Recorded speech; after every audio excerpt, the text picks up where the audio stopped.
avoid application rejection by doing these tips that are proven, that I used and many other students have used over the years. I just went ahead and collected all the tips that will make you get admission and not rejection. So these are the tips, and they're the latest tips. Tip number 1, apply to more than 3 universities. Never ever apply to just one university. Even if you are you're most confident of anything can happen. That school you've squared, you've talked to everyone, you've reached out to them, and they've told you they have a space for you.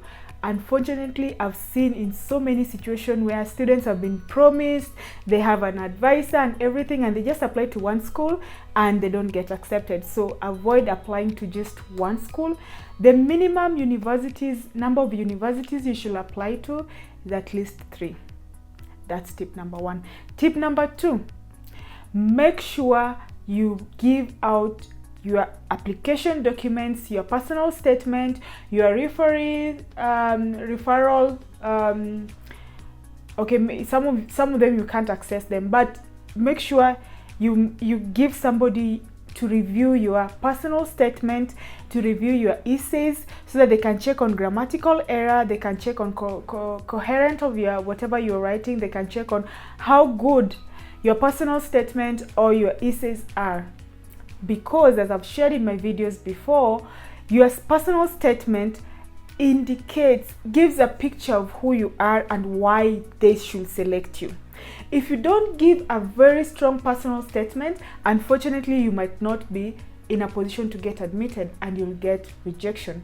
We offer those services of reviewing or helping you do your personal statement or helping you review your documents, and we'll talk about that later. For now, this is free platform I'm sharing.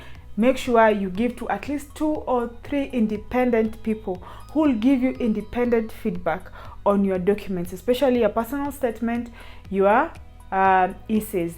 The third one that people don't always take very, very seriously, but it's very, very important, is make sure that you get very strong referees, and make sure you update them with whatever you are doing. Don't just go out there and select 3 people and tell them, I'm applying to these universities, can you be your referee? I'll say yes, and if I have no information, I'll just write a generic referral. But if I have information of who you are, what I'm trying to say is make sure you select powerful referees. Powerful depends with who you consider powerful. Either your work, your boss at least for application to university, at least you should have 2 professors. In other countries we don't call them professors. Here, assistant, associate, they're all called professors.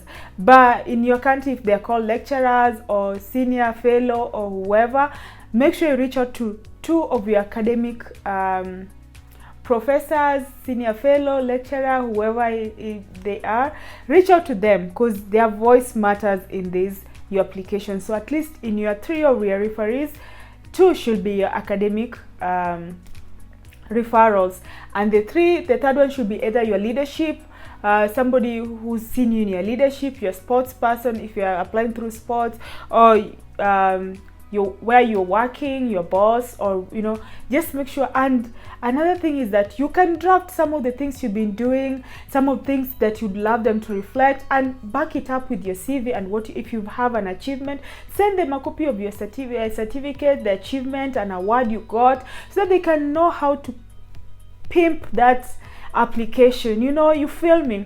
Make sure that application is well packaged. If you don't package it well, there's a higher chance that you'll get rejected. Number 3 is that you make sure that you check on the course you are going to study. Check on the course against your performance. When you book our strategy meeting, which is always 45 minutes, you book it, and one of the things we always do is that we understand what you want to study against your performance. We've seen people come to us and they're like, some parents coming, I want my child to study medicine. The child has gotten C+ in biology. Which medicine are you going to study? I want to do computer science, and your your performance does not match what you want to study, we will automatically tell you that please try something else, and we always suggest for you courses to do.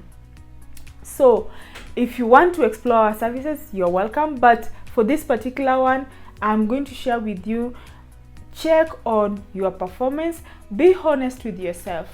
If you know you're not strong to do medicine, there are other courses that are closer to whatever your heart is, and it can be a stepping stone for you to get better grades and for you to apply to that medicine course you want to. So I'm not dimming your light, I'm just telling you, don't go straight forward into applying to that medicine when you know for sure your current performance does not reflect, and they're always very, very competitive.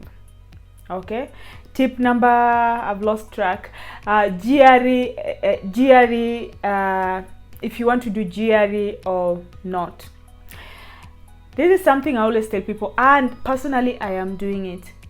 If you know, first of all, I am not doing GRE because I do not support the idea of paying over $200 for GRE that will not even help you. Like, I don't really see it a lot, and many schools have dropped GRE. Many schools no longer require you to do GRE, and for my PhD I was selecting specifically courses and universities that do not require me to do GRE.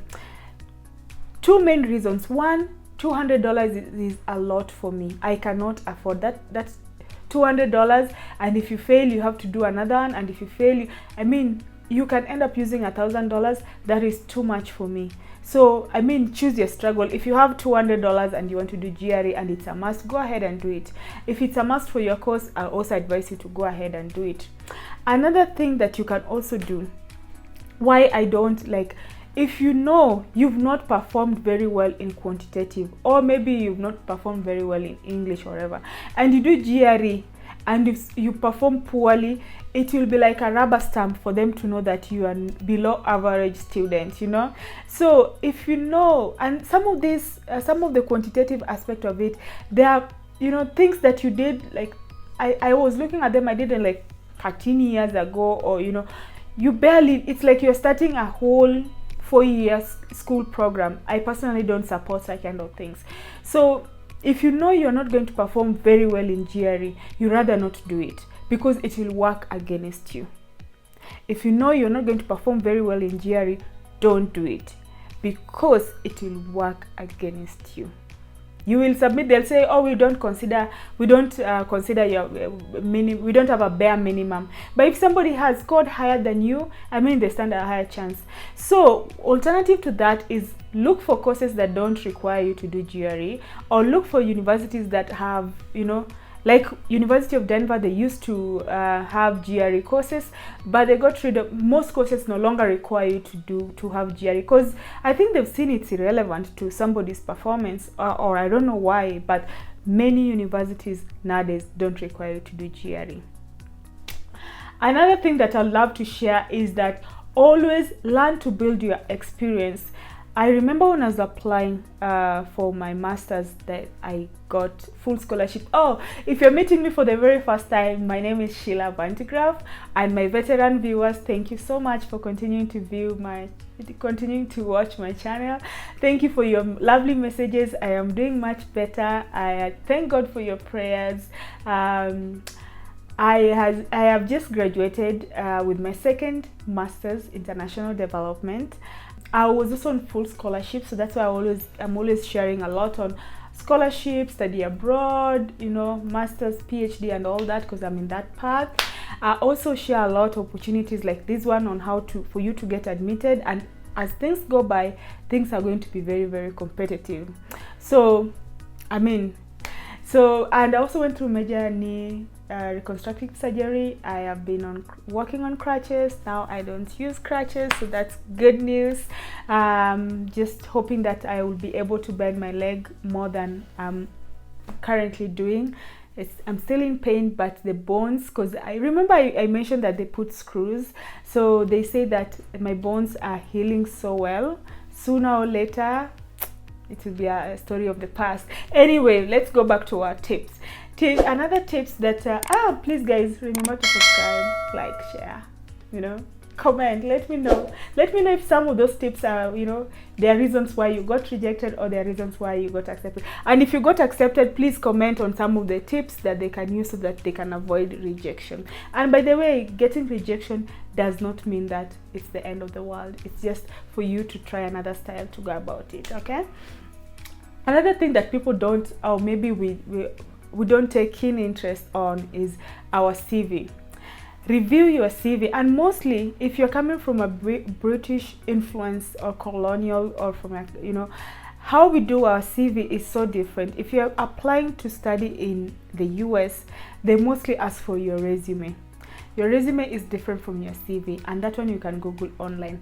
But if you cannot do a resume, just save it and send it as a CV. I remember I was told to upload a CV or a resume, but make sure you have a very strong, and that's something we also help students with.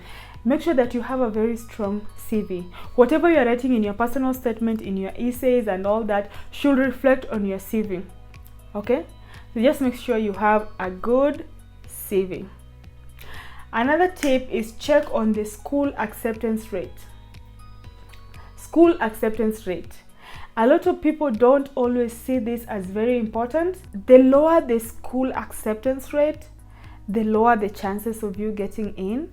But that does not mean that you cannot get in. Okay? That does not mean that you cannot get in. It just means that they have a low acceptance rate. That's why I'm telling you, have at least 3 schools. One you can apply to that low acceptance rate, and the other one you can apply to high acceptance. I mean, spread your, how do you always say it, so that at least when luck comes, it doesn't knock you out by just applying to one university. So that's it for me. I'll continue to share with you some of these tips. Please like, subscribe. Tell me where you're watching me from. I'm always super excited to hear from you, your comments, your emails, your prayers. I'm so happy to be with you in this platform. Thank you, and have a blessed time, and I wish you the very best of luck.